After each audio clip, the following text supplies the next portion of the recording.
excited to be here with you today again, and with my kids and wonderful wife. We are going to cook a dish that I came up with when we were living out of our office or otherwise didn't have a house. So we had to be able to cook it with only an air fryer. And so I'm going to call it take.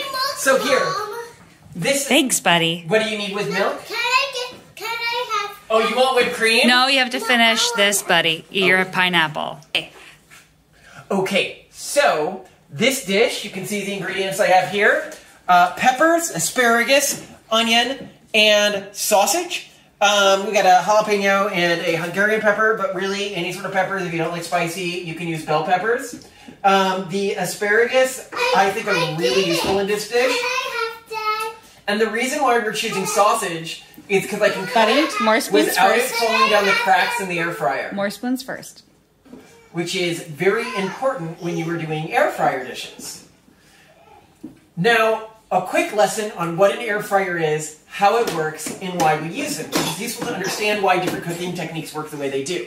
When you are deep frying something, what you're doing is you're putting it in oil, and you are cooking out the water in it. And because water and oil don't mix, the water evaporates, and it dries the outside of a thing, creating a shell around it, which is why things are crispy when they're deep fried. What an air fryer tries to do is dry the outside of a thing by passing hot air around it at a very high speed, which sucks the moisture out of a thing and dries it and creates a simulation of deep frying a thing, but without the oil, which gets into the outer layer of a thing and makes it really fattening. So you can use air fryers when you want to try to create something that is a bit crispy and a bit dry, which is what we're aiming for with this dish. So, as you can see, I already put the asparagus in here, and then I just chopped up the rest of this stuff to reasonable sizes, but really do whatever you want in terms of how some people like to cut strips and stuff. I guess that works. This is just the way I chop it up. And remember with this, you can really use almost any type of vegetable. The one thing to note is that the onion will get kind of mushy in this dish in a way that really absorbs the flavors, but might not be to some people's palate. So if you only want really sorts of drier vegetables in the final dish, cook it without the onion. And so the idea with this sauce is it can really sort of be anything, but you want it to have some oil in it, because the oil is going to help with the fried taste. Friend. What do you want, Octavian? You want a flower? You found a flower? Do you want to show us a flower? Come over here, buddy. Come show us the flower. Let's come see the flower. Where's the flower? It's outside. Oh, okay. Yeah, I do. And my flower outside. Okay. So, let's mix up our sauce. We're taking some chili crisp sauce here. Whoa, I'm getting near the end of this.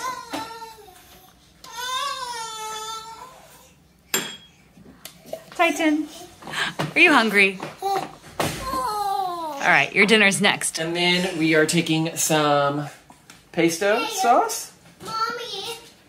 Yes, friend. So do you want to go in the house? All right, I'll put him in the house as soon as I feed Titan and as soon as Daddy's and then we're finished going to making do a little his bit of the chihoy sauce to add some sweetness to this.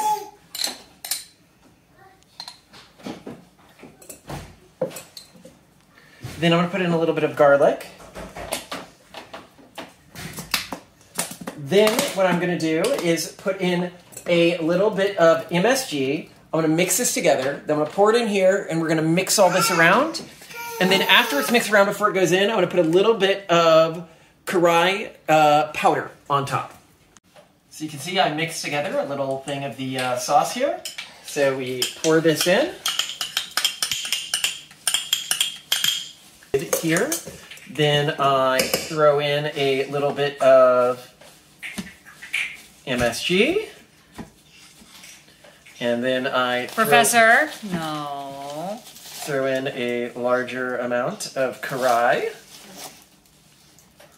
And then I mix it around again. Professor is the name of the dog, by the way. And she's putting something in her mouth. She is not supposed to. Right, Professor? I see you, girl. And now I'm at a stage where I can just pour this in. And remember, you're going to want to spread it out so that air can move through it. And you are going to want to regularly be opening it every few minutes and just mixing it around again so that every last bit is cooked. I mean, I'm cooking here with raw pork. Oh, and I should note that these are Cajun seasoned sausages.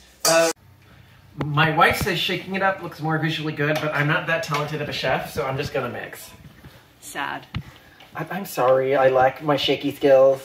I have a big wok too, and I want to do the big throw thing, but I'm just going to end up with boiling oil all over me if I try that. God. Hi, Jen. What are you doing?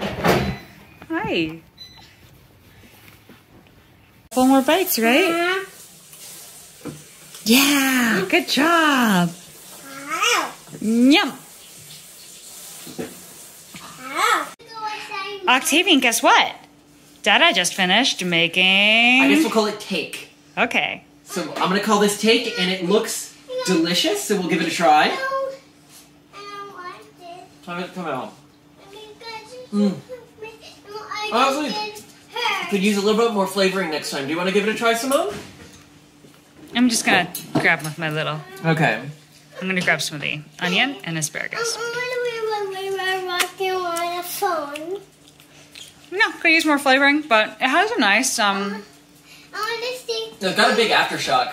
Oh, it does. Yeah. Your dishes are famous for their aftershocks, and I'm shaking. On a phone. Did you eat some dirt outside? Did you play in the dirt? Yes, we do. Yeah. Yeah. Torsten, did you play in the dirt too? Well, I love you both. Right, guys, you gonna go play outside? Good job. Nom nom nom.